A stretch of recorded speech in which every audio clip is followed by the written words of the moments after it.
안녕하세요. 반갑습니다. 최성호 목사입니다. 다들 한 주간 잘 지내셨는지요? 전도서 일주일 동안 일독하셨습니까? 저희가 같이 해보기로 했던 것들이 있었는데 잘 기억하고 계신지 모르겠습니다. 오늘 본문이 되는 부분도 잘 읽어오셨겠죠? 그래요. 지난주에 좋은 피드백들 또 많이 주셔갖고 또 강의 준비하면서 많이 사고할 수 있었고 또 그걸 통해서 또 저 또한 또 다시금 잘 정돈할 수 있는 시간이 되어서 좀 감사했습니다. 여러분들 너무 어렵지 않도록 진행하고 있으니까 여러분들 같이 함께 힘내서 더 하나님 말씀 알아가는데 우리 힘쓸 수 있는 모두가 되길 소원합니다. 오늘은 찬송 한 장 부르고서 시작하려고 하는데요. 찬송가 484장입니다. 찬송가 484장 내 맘의 주여 소망 되소서. 우리 이 찬양 1절 한 절 찬양하고요. 우리 제가 기도하고 시작하겠습니다. 찬송가 484장입니다. 내 맘의 주여 소망 되소서. 주 없이 모든 일 헛되어라. 아멘. 나 언제나 주님 생각 잘 때나 깰 때 함께 하소서.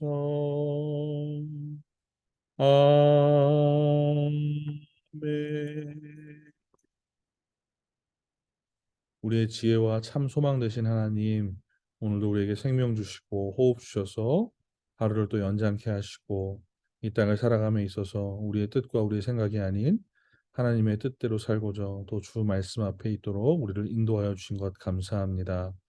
하나님, 우리에게 하나님의 말씀을 볼 때에 또 그 말씀을 깊이 상고할 때에 깨달아 하나님의 말씀이 무엇을 뜻하는가, 무엇을 말씀하시는가 알 수 있는 지혜와 능력과 명철을 더하여 주시고 성령 하나님의 조명하심과 도우심 가운데에 말씀의 세계로 깊이 나아갈 수 있는 복된 시간 되도록 역사하여 주시옵소서. 함께하여 주시기를 간절히 소원하며 살아계신 예수님의 이름으로 기도합니다. 아멘. 저희가 지난주에 이어서 이제 강의로서는 두 번째 강의가 될 겁니다. 지혜와 즐거움, 노동에 대한 부분들, 전도서에 저자였던 솔로몬이 무엇이라 말씀하며 또 그것을 헛되다고 이야기하는데 참된 의미가 무엇인지에 대해서 같이 함께 살펴보도록 하겠습니다. 오늘 해당 본문은 지난번 본문이 마쳤던 11절 이후인 1장 12절부터 2장의 마지막 절인 26절까지입니다. 박스 한번 같이 보겠습니다. 전도자는 자신이 탐구한 바를 구체적으로 진술하려 한다. 탐구한 바. 전도자가 누굽니까? 솔로몬. 탁월한 지혜자죠. 그 지혜자가 가지고 있는 지혜를 가지고 이 땅에서 헛된 것이 무엇이었는가에 대해서 이야기를 구체적으로 하려고 하는 것입니다. 저희가 이미 앞서서 1장의 1절부터 12절까지 내용을 봤지만 이 세상이 헛되다라고 이야기하려고 하는 것이 아니라 물론 헛되고 유한하지만 그 안에 하나님의 계심으로 말미암아 그 의미가 어떻게 바뀌어진다는 것에 대해서 이야기하려고 하는 것이 이 전도자의 마음이었어요. 근데 그 마음을 이야기하는 것과 더불어서 이 헛된 것들에 대해서 구체적으로 설명을 하면서 다시 한 번 더 그 헛된 것이 갖는 의미보다 더 안에 있는 내포된 의미들을 말을 하려고 하는데요. 자신이 발견한 세 가지 헛된 것들을 소개합니다. 이미 구부러지고 절망적으로 보이는 이 땅의 시간 가운데 이 헛된 것들이 의미하는 것은 무엇인지, 그리고 우리 삶에 실제 적용할 수 있는 것은 무엇이 있는지, 그리고 이것들을 이야기하면서 우리에게 진짜 말하려고 하는 것은 무엇인지를 함께 살펴보려고 합니다. 여러분들이 헛된 것을 몇 가지를 이야기했다고 했죠? 세 가지입니다. 세 가지. 첫 번째는 지혜요. 그 다음은 즐거움. 그 다음은 노동, 수고에 대한 것이 헛되다라고 이야기했는데요. 왜 그렇게 이야기하면서 왜 그런 내용을 가지고서 전도자가 이야기했는지 저희가 한번 살펴보겠습니다. 1번입니다. 첫 번째 헛된 것, 지혜라고 이야기했는데요. 어, 여러분들이 아는 최고의 지혜자를 한번 꼽아 보시겠습니까? 뭐 예전에 저를 지도하셨던 한 교수님이 생각이 납니다. 아니면 제가 알고 있었던 한 노 어르신이 생각납니다. 또 어떠한 탁월한 지혜자, 뭐 어디 매체나 이런 곳에 소개된 사람을 기억합니다. 많이 알고 있겠지만 저한테는 솔로몬이 최고입니다. 제가 알고 있고 제가 인지하는 한 솔로몬이 최고입니다. 왜냐하면 성경이 그렇게 기록했기 때문이에요. 저는 여기에 대해서 뭐 더 나은 지혜자가 나올 것이다라고 생각하지 않습니다. 왜냐하면 성경이 그렇게 기록했기 때문입니다. 여러분들이 알고 있는 이 전도자, 이 지혜자 솔로몬은 지혜의 정도가 가장 높은 하나님의 복을 받았죠. 여러분들 전도서 1장 16절에 전도자가 누구인지 설명하는 것을 한번 보시면 16절 제가 읽겠습니다.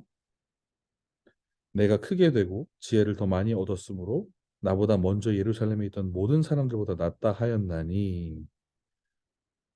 자기를 소개하는 내용인데요. 자신이 갖고 있던 그 지혜의 어떠함이 이전 사람들보다 훨씬 더 탁월하고 낫다라고 이야기하는 거죠. 이거 너무 교만한 것 아닌가 이렇게 생각하실 수 있는데 열왕기상을 한번 살펴보겠습니다. 열왕기상 3장입니다. 열왕기상 3장의 내용을 함께 같이 보면서 왜 이렇게 이야기했는가에 대한 부분들도 여러분이 저와 함께 살펴보면 좋겠습니다. 열왕기상 3장 12절입니다. 열왕기상 3장 12절의 말씀은 이렇게 기록합니다. 제가 읽습니다. 내가 말한 대로 하여 내게 지혜롭고 총명한 마음을 주노니 내 앞에도 너와 같은 자가 없었거니와 내 뒤에도 너와 같은 자가 일어남이 없으리라. 사람이 한 말이 아니에요, 여러분들.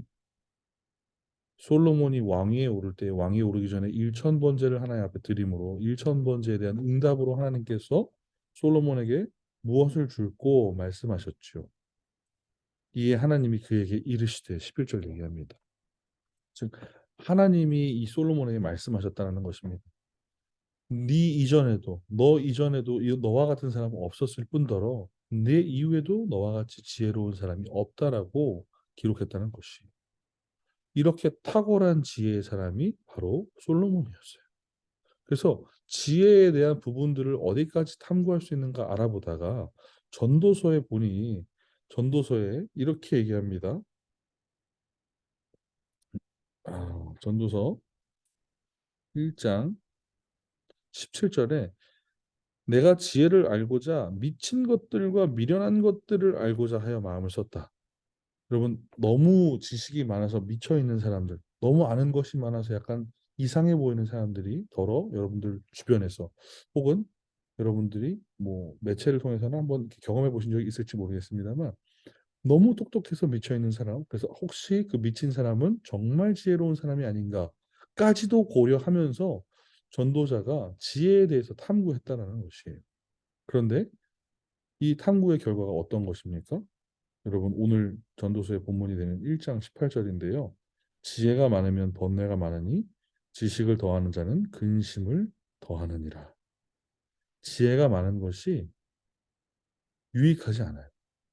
지혜가 많은 것이 즐거움과 기쁨의 단어, 긍정적인 단어들로 채워지는 것이 아니라 지혜가 많아, 번뇌가 많다. 지식이 많아, 근심이 더해진다. 지금 여기서 쓰여진 번뇌란 단어와 근심이란 단어는 동일한 단어로 슬픔이란 단어로 표현이 됩니다. 히브리어로는. 즉 지혜가 많아질수록 그 마음과 그 인생에 슬픔이 가득하다라고 이야기를 하고 있는 거예요. 우리가 생각해 볼 때 이 어떠한 긍정적인 것, 아주 선한 것이 이렇게 많아질 때에 다른 한켠에서의 선한 것도 함께 늘어나야 정상인데 그렇지 않다는 거예요. 이것과 이것이 반비례하는 것입니다. 이것과 이것이 함께 좋아지는 것으로 가야 되는데 선한 것이 좋아지는 게 아니라 선한 것은 점점 멀어지는 반대로 가고 나쁜 것이 같이 비례해서 올라가게 되는 거예요. 이게 가능한 일인가? 어떻게 이룰 수 있는가? 왜 그렇게 이해하는 것인가? 많은 지혜로 말미암아 너무나도 많은 비극적인 사실들을 알게 되기 때문입니다. 너무 많이 아는 것이 병이다. 너무 많은 지식이 나를 괴롭게 한다라는 표현을 여러분 들어보신 적 있을 것입니다. 그러한 측면이 번뇌와 근심, 이 슬픔들이 왜 나오는가? 좋지 않은 인생들의 결말과 그 인생이 겪어야 할 과정들과 그 인생이 왜 그렇게 사는지에 대한 그 안 좋은 이면까지 모두 알게 됐기 때문에 지혜로운 것이 좋지 않다. 지혜로운 것이 헛되구나라고 이야기한 것이죠. 실질적으로 성경학자들은 이 지혜로운 것에 대해서 이런 단어를 씁니다. 혼합된 복이다. 왜 혼합된 복인가? 이 세상을 살아가는 과정 가운데에 우리가 어떻게 살아야 하는지를 아는 것이 지혜라면 그 모습대로 살아내서 정말로 하나님께서 기뻐하시는 결과로 살 수 있는 것이 지혜의 방법인데 또 한편으로는 너무 많이 알아서 하나님의 뜻대로 살지 않아서 그 세상에서의 비극들에 대해서 이미 다 분명한 관점과 그 마음들을 이해하고 공감하기 때문에 그것 또한 알게 되는 것이 함께 있어서 공존된 혼합된 복이다라고 이야기를 한다는 것입니다. 그런데 우리가 이 지혜가 아무리 많다고 한들 여러분 모든 것을 다 알 수 있을까요? 그렇지 않다는 것이에요. 여러분 15절 한번 보시겠습니까? 구부러진 것도 곧게 할 수 없고 모자란 것도 셀 수 없도다. 구부러진 것 무엇일까요? 어떠한 물리적인 힘을 가해서 원래 반듯한 모양을 갖고 있었던 걸 구부러뜨린 것인가요? 아닙니다. 성경에서 구부러진 것이라는 것의 표현은 대부분 패역한, 악한의 뜻을 가졌어요.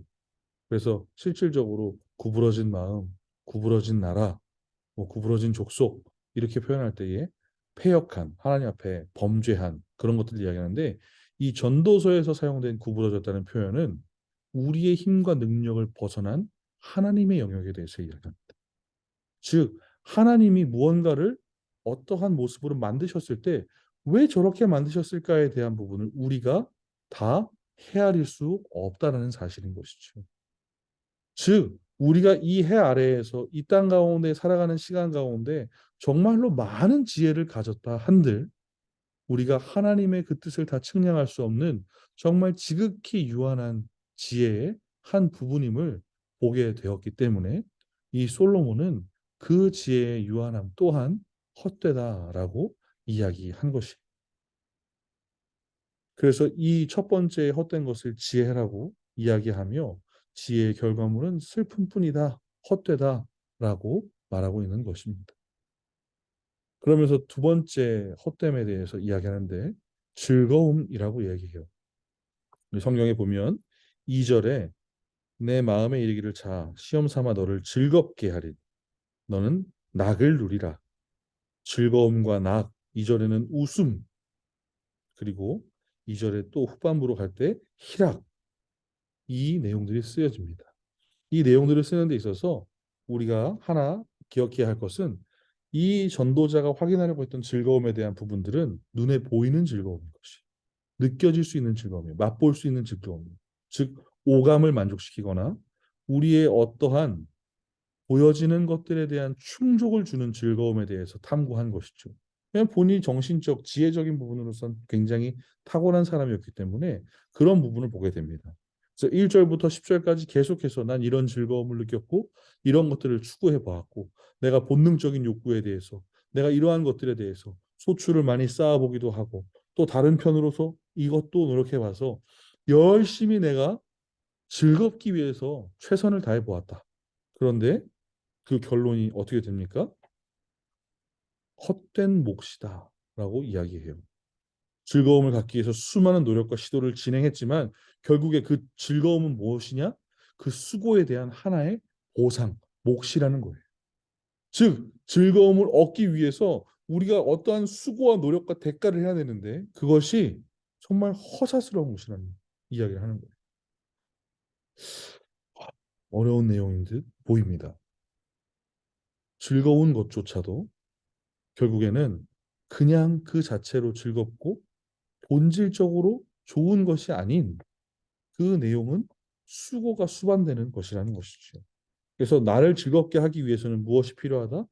일련의 수고와 노력, 노동이 필요하다는 얘기를 하고 있습니다. 그래서 11절에 이렇게 얘기합니다. 그 후에 내가 생각해 본즉 내 손으로 한 모든 일과 내가 수고한 모든 것이 다 헛되다라고 이야기하고 있어요. 기뻐하게 하였는데 그 기뻐하게 하인 수고조차도 헛되다라고 이야기하고 있는 것이죠. 그러면서 세 번째 헛된 것 노동을 이야기합니다. 즉 수고를 얘기하는데요. 우리 성경 가운데에서 특별히 이 전도서에서 수고와 노동을 같이 보는 것이 맞느냐? 네, 관련 있게 함께 해석하는 것이 옳습니다. 이 수고, 이 노력을 통해서 이 어떠한 일련의 행위, 행동, 노동을 통해서 전도자는 즐거움을 찾아냅니다. 자, 2장 10절인데요. 제가 읽겠습니다. 무엇이든지 내 눈이 원하는 것을 내가 금하지 아니하였며 무엇이든지 내 마음이 즐거워하는 것을 내가 막지 아니하였으니 이는 나의 모든 수고를 내 마음이 기뻐하였다. 나의 모든 수고를 마음이 기뻐하였다라고 이야기합니다. 24절입니다. 사람이 먹고 마시며 수고하는 것이 그의 마음을 기쁘게 한다는. 그래서 즉 수고해서 얻어낸 무언가의 결과물이 즐거움, 희락인데 그것으로 인하여서 그것을 맛보는 것이 영원치 않아요. 그렇기 때문에 그 수고한 목, 열심히 대가를 받으려고 내가 최선을 다한 그것도 영원하지 않다. 수고로운 것뿐이다. 라고 얘기하면서 그것이 허무하다라고 이야기하는 것이죠. 이 수고의 결과물 자체가 온전하고 영원하다면 그것 자체로 너무나도 행복하고 기쁜 일이겠지만 그렇지 못하다라고 이야기하고 있는 거예요. 여러분 혹시 솔로몬의 방패가 얼마나 큰지 기억하십니까? 솔로몬이 방패가 있었어요. 솔로몬의 방패가 있었는데 솔로몬이 그 전쟁 가운데에 방패를 들고 나갈 일도 없었을 뿐더러 그 방패를 들지도 못했을 것입니다. 방패는 실제 우리가 전쟁 중에 우리가 상대방의 공격으로부터 우리를 방어해야 하는 기제죠. 그런데 그 방어 기구가 방어 기제가 그것이 실제 우리가 운용하면서 우리의 실제 몸을 막기에 사용하기에 수월해야 돼요. 즉 튼튼한 것은 물론이요 우리 손에 잘 맞고 가벼워야 한다는 것이죠. 그런데 솔로몬의 방패는 순금 방패였는데요. 60kg가량 됐습니다. 여러분 방패를 누가 60kg짜리 씁니까? 골리앗입니까? 그래서 그 방패, 그 순금 방패가 그 솔로몬의 궁 안에 전시가 되어 있었어요. 실제로 아무런 소용이 없는 것이죠. 그것을 열심히 챙기고 열심히 갈고 닦고 반짝이게 했을 때에 그것을 또 자신이 갖고 갈 수 있느냐? 아니요, 그렇지 않다는 것이에요. 순간 보는 것으로 즐거움으로 만족했어요. 닦아내고 반짝거리게 하고. 그러나 그것이 끝이라는 것입니다. 그것이 순간의 만족과 즐거움을 줬어요. 열심히 반짝반짝거리게 닦고 노동하고 수고했지만 그것도 그때가 잠깐인 것인 거예요. 그 사실을 솔로몬은 어떻게 깨닫게 되었을까요? 바로 아버지 다윗을 보게 되면서 생각하지 않았나? 생각해 봅니다. 아버지 다윗의 시대는 어떠한 시대였습니까? 모든 나라들이 다윗을 두려워할 만큼 이스라엘의 국력이 강해지던 시대였어요. 그래서 실질적으로 이스라엘의 가장 찬란했던 시대를 만들기 위한 초석이 다윗의 시절에 다 마련이 됩니다. 그래서 여러분들이 아시다시피 이스라엘이 지금까지의 모든 역사 가운데 가장 부유했고 가장 강력했던 시절은 바로 솔로몬 시절입니다. 그러나 솔로몬은 다른 것을 한 것이 없어요.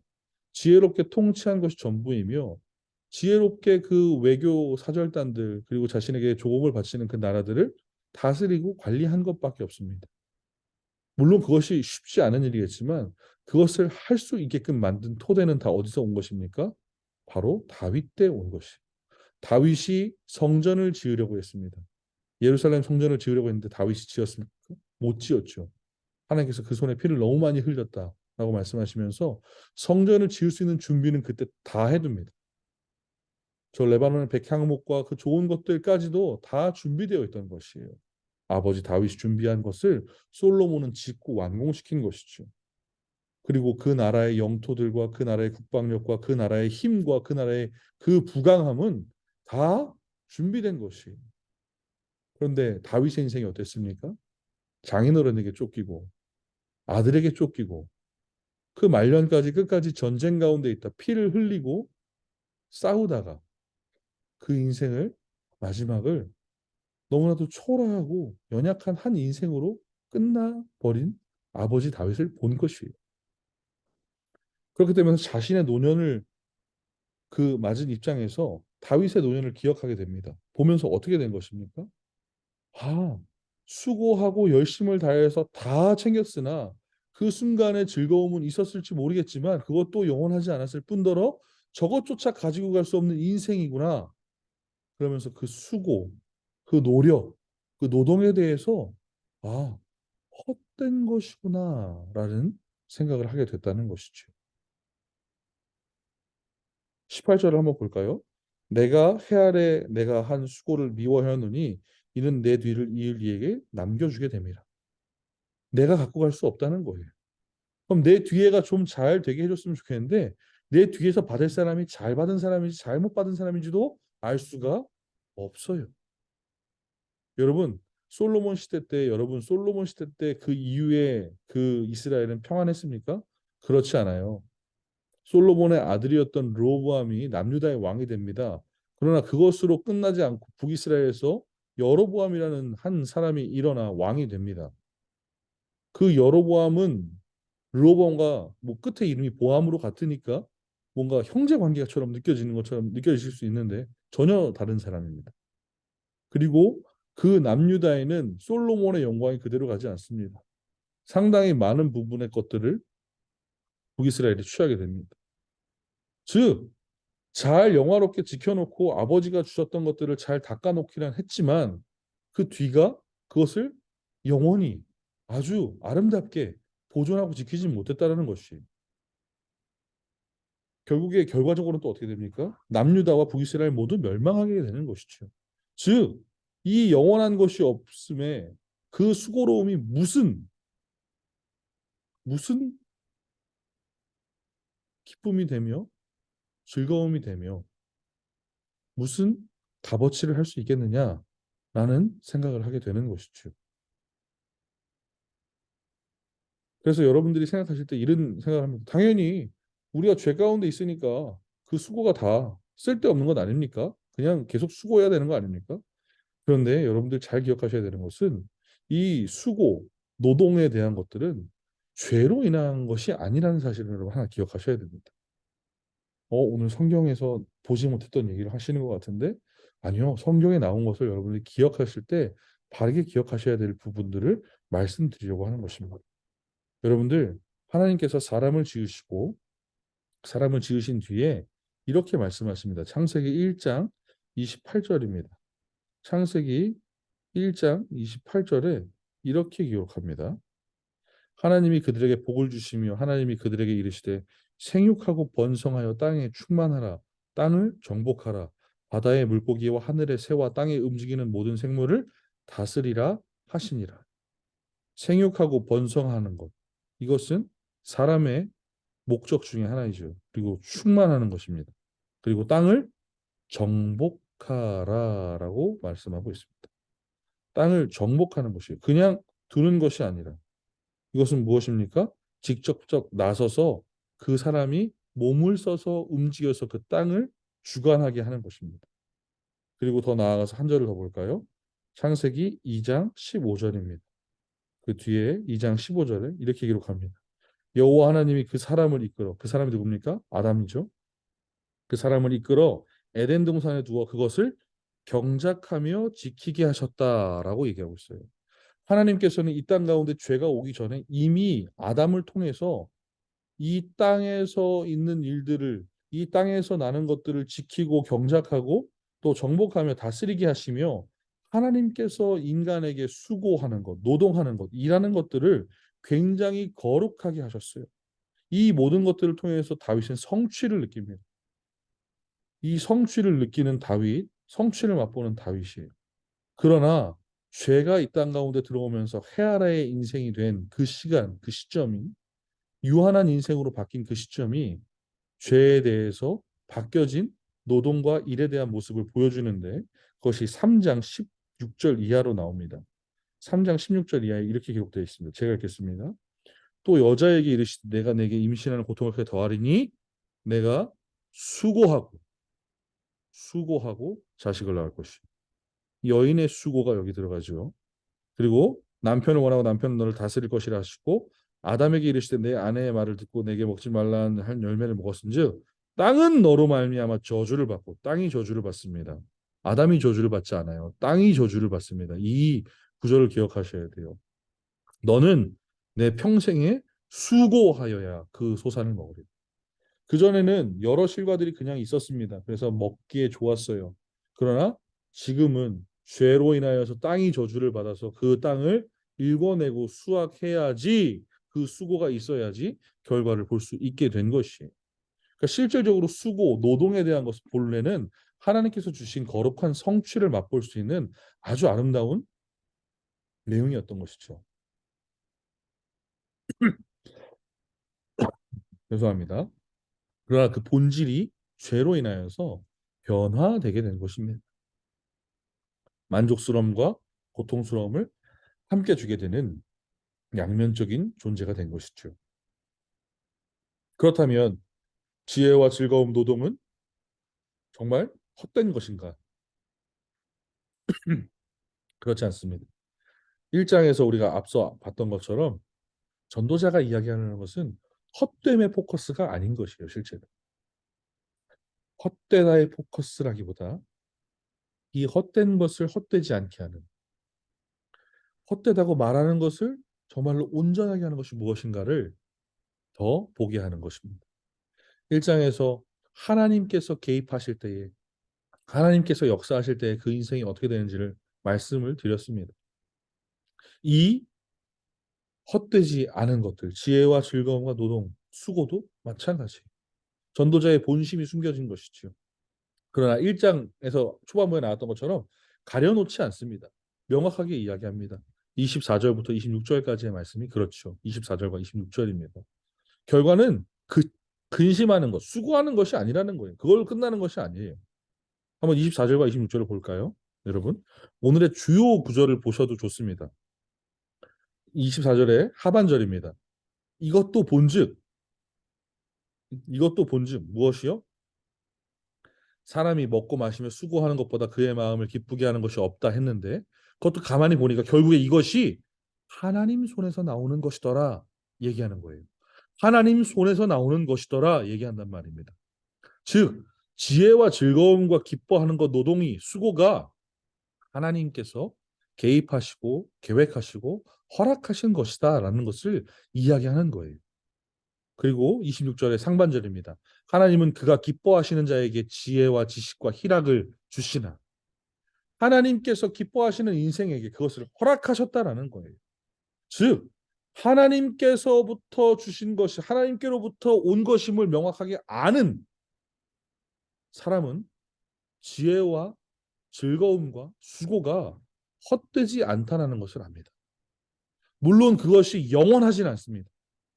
너무 많이 알고 있어서, 정말로 너무 탁월한 지혜를 가지고 있어서, 아, 이것이 옳은 것이고 저것이 슬픈 것이다. 그래서 저 슬픈 인생에 대해서도 알기 때문에 마음의 괴로움이 함께 있지만 그것이 그 기쁨보다 더 크지 않아요. 지혜가 있고 즐거움이 있고 노동이 있을 때 이 모든 것들이 주는 것이 유한하고 한정적이지만 그것이 다가 아님을 알기 때문에, 이 땅 가운데 그것이 하나님께서 우리에게 주신 것임을 알기 때문에 이 땅 가운데에서의 내가 갖고 있는 지혜와, 그리고 내가 수고하여서 누리는 즐거움들, 내가 수고하여서 얻는 그 즐거움들을 감사로 받고 즐기게 되는 것이 참된 것이다라고 이야기하는 것이에요.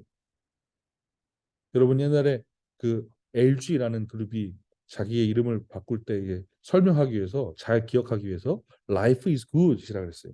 삶이 헛된 게 아니라 삶이 좋다라는 거예요. 어떻게 해요? 하나님께서 주신 것을 갖고 있을 때, 하나님께서 주신 것임을 인정하고 있을 때, 하나님께서 주신 것임을 온전하게 깨닫고 있을 때 그것이 참 좋다라고 이야기할 수 있는 것이. 어디로부터 오는 것인가? 하나님의 손이라 그랬어요. 하나님의 손이 무엇입니까? 하나님의 개입하심, 하나님의 주관, 하나님의 주권, 그리고 하나님의 역사, 하나님의 뜻하심 가운데 오는 것이 하나님의 손이라는 것이. 즉 나에게 주신 지혜를 가지고 세상을 바라보고 세상을 살아가는 것이 하나님께서 주신 것인 줄 알면 그것을 선하게 선용하면서 살아가는 것이. 그러나 그것이 하나님께서 주신 것인지 모르는 인생은 그 지혜를 가지고 영원하지 않은 것에 열심을 쏟아붓기 때문에 그것이 너무나도 부질없고 허사로운 것이 되는 것입니다. 동일해요. 하나님께서 주신 즐거움을 맛보기 위해서 내가 수고했어요. 노동했어요. 내가 노동해서 내가 누리게 된 그 결과물, 그것을 즐거움으로 받는 것, 그건 하나님께서 주신 것임을 온전히 알면 그것으로 만족합니다. 기뻐합니다. 그러나 그것이 하나님께로부터 온 것이 아님을 아는 사람은 만족할 수 없어요.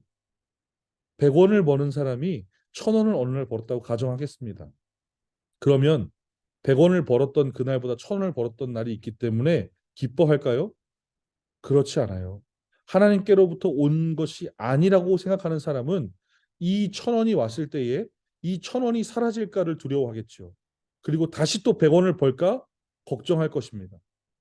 그래서 이것을 어떻게 해야 계속해서 1000원을 벌게 될 것인가에 대해서 몰두할 거예요. 그래서 계속해서 1000원을 버는 인생으로 살아가겠다고 가정하겠습니다. 그러면 그것으로 만족하고 기뻐할까요? 그렇지 않다는 것이. 우리의 인생 가운데 유한한 것으로 우리를 만족시킬 수 없습니다. 그렇기 때문에 그 유한한 것으로 우리를 만족시키려고 하다가 결국에 그것이 우리에게 근심과 근심과 근심, 즉 슬픔과 슬픔과 슬픔을 더하게 될 뿐인 것이에요. 하나님께로부터 온 것임을 아는 인생은 어떻게 됩니까? 반면 100원을 벌었어요. 감사로 받을 수 있습니다. 왜요? 내가 수고한 것에 대해서 하나님께서 이렇게 허락하셨구나라는 것을 알기 때문이에요. 그래서 그 순간을 즐기고 감사합니다. 그렇게 100원을 벌다 1000원을 벌었습니다. 하나님께서 주신 인생임을 아는 인생은 그 1000원이 사라질까 두려워하는 것이 아닙니다. 이렇게 부어주신 것에 대해 감사하고 그것을 어떻게 선용할 것인가에 대해 고민할 것이에요. 그것이 다시 내일 100원으로 바뀐다고 할지라도 그것마저도 하나님께서 가져가신 것임을 알기 때문에 그 순간 내게 허락된 것으로 말미암아 감사하는 인생이 되는 것이에요. 하나님의 선물이기 때문이죠. 하나님의 손으로부터 나오는 것이기 때문에 내 손과 내 수고와 내 열심으로 나온 것이 아님을 고백하는 것입니다. 그래서 그렇게 하나님의 손에서 나오는 것을 인정하는 인생을 이 26절은 이렇게 이야기합니다. 하나님을 기뻐하는 자라 그래요. 그리고 그가 기뻐하시는 자. 즉 하나님의 손을 인정하는 자를 하나님께서 기뻐하시고 그리고 그 자를 하나님을 기뻐하는 자라고 이야기한다는 것이. 그리고 그 반대되는 사람을 뭐라고 얘기합니까? 죄인이라고 표현합니다. 이렇게 명확하게 둘로 나눠서 구분짓는 것들을 많이 볼 수 있는데 여러분 시편 1편을 기억하실 겁니다. 복 있는 사람과 그렇지 않은 악인의 비교 여러분들 잘 알고 계실 것이에요. 하나님의 손으로부터 나오는 것인가? 내 지혜와 내가 수고해서 받은 그 즐거움과 그 즐거움 희락이 내 것이 아니고 사라질 것이 아니고 내가 그것을 가지고 영영 붙들 것이 아닌 하나님께서 내게 허락하신 것임을 아는 인생은 하나님께서 기뻐하신다는 것이에요. 그러나 그렇지 않은 인생은 어떻게 된다고 기록합니까? 죄인에게는 노고를 주신다라고 성경은 기록해요. 노고를 주셨다. 여러분, 이 전도서를 읽으면서 노고란 말을 혹시 지금 보신 적 있으십니까? 없으실 거예요. 수고란 말은 보셨어도 노고란 말은 보신 적이 없으실 겁니다. 왜냐하면 노고라는 표현을 쓴 이 히브리어 단어는 전혀 다른 것을 이야기하고 있기 때문이에요. 이느얀이라는 단어입니다. 이느얀. 이 이느얀이라는 단어를 쓴 이 노고라는 표현은 어떤 것에 노력을 가하며 힘을 쓰는데 즉 수고와 비슷한 느낌으로 가죠. 노력해서 열심을 다합니다. 예를 들어서 우물을 파겠습니다. 우물을 팔 때에 정말 많은 노동과 힘이 들어가는 것을 아실 것입니다. 그래서 열심히 노동을 해서 열심히 수고를 해서 물을 파려고 우물을 파려고 계속해서 힘을 다했습니다. 그런데 물이 나오지 않는 것이 파도 흙만 나오는 것이 즉 어떤 것에 노력을 가하고 힘쓰나 괴로운 것, 수고로운 재난이 바로 이 인의한 것입니다. 즉 하나님의 손에서 나오는 것임을 알고 기뻐하는 인생은 하나님께서 그에게 정말로 감사로 받게 하시는 감사로 살게 하시는 은혜를 주시는 하는 반면 이 죄인에게는 이 죄인이 열심히 수고하지만 노고가 되게 하십니다. 즉 파도 괴로운 것, 수고로운 것, 더 이상 좋은 것이 아닌 재난, 그 수고로운 재난을 맞게 되게 하는 것이라는 것이죠. 여러분 성경 잠언을 한번 보실까요? 우리 잠언 13장 22절의 말씀입니다. 잠언 13장 22절인데요. 여러분들이 이 내용에 대해서 성경이 어떻게 기록하는지 함께 보시면 좋겠습니다. 제가 읽겠습니다. 선인은 그 사업을 자자손손에게 끼쳐도 죄인의 재물은 의인을 위하여 쌓이느니라. 여러분, 하나님이 기뻐하시는 자의 열심히 있는 그 수고와 노동은 자녀 손손에게 끼친다고 성경이 약속해요. 그러나 죄인, 하나님의 손에서 나오지 않는 것임을 알고 그것에 대해서 본질적으로 죄 아래 있는 것으로만 해석해서 그대로 열심히 수고하는 인생, 그 인생은 의인을 위해서 그 재물마저 쌓게 된다는 것이죠. 성경이 이렇게 기록하고 있다는 사실입니다. 그러면 우리의 지혜와 즐거움과 노동의 그 근원은 어디에서 오는 것입니까? 바로 하나님으로부터 오는 것입니다. 하나님으로부터 오는 지혜요. 하나님께서 주신 즐거움이요. 그 즐거움을 얻기 위한 하나님께서 허락하시는 수고임을 우리가 알 때에 우리의 인생 가운데 그것들이 헛되지 않고 그것들이 감사로 받을 수 있는 기쁜 제목들이 되는 것입니다. 그런데 우리가 그렇게 바라보지 못하는 이유가 무엇입니까? 바로 해 아래에서의 인생, 즉 죄로 인하여서 덮여지고 가리워진 인생이기 때문에 그렇기 때문에 우리는 목적을 바르게 회복하는 것이 매우 중요합니다. 어떠한 목적입니까? 바로 지혜가 원래 갖고 있는 목적이요. 즐거움이 원래 가지고 있는 목적. 그리고 노동이 원래 그 수고로움이 원래 갖고 있는 목적을 바르게 깨달을 때 우리는 더욱더 그 지혜와 수고와 기쁨이 헛된 것이 아닌 참 감사로 받을 수 있는 하나님의 선물인 것을 알 수 있게 됩니다. 첫째로 여러분들이 아시는 이 지혜는 원래 목적이 무엇입니까? 하나님을 알아가는 것에 있는 것입니다. 하나님께서 우리에게 지혜를 주실 때에 하나님께서 우리에게 지혜와 지식을 더하실 때에 우리가 이 세상에서 우리의 입신 양명을 위하여서 우리의 부와 명예를 위하여서 그 지혜를 사용하는 것이 우선인 것이 아니. 우리가 우리를 더욱더 잘 알고 우리가 온전해지는 것은 우리가 더욱더 나은 인생을 살 수 있는 것은 우리를 만드신 하나님을 온전하게 알 때입니다. 그렇기 때문에 우리에게 지혜를 주실 때에는 하나님을 바라보게 하시는지, 하나님의 뜻이 무엇인지를 깨닫게 하는 지혜, 하나님께서 원하시는 것이 무엇인지 말씀하시는 그 성경을 온전하게 이해할 수 있게 하는 지혜. 그것이 지혜의 참된 목적이 된다는 것이에요. 그러나 죄로 인하여서 가려진 우리의 인생 가운데 지혜는 어떻게 하면 조금 더 인생을 편하게 살 수 있을까?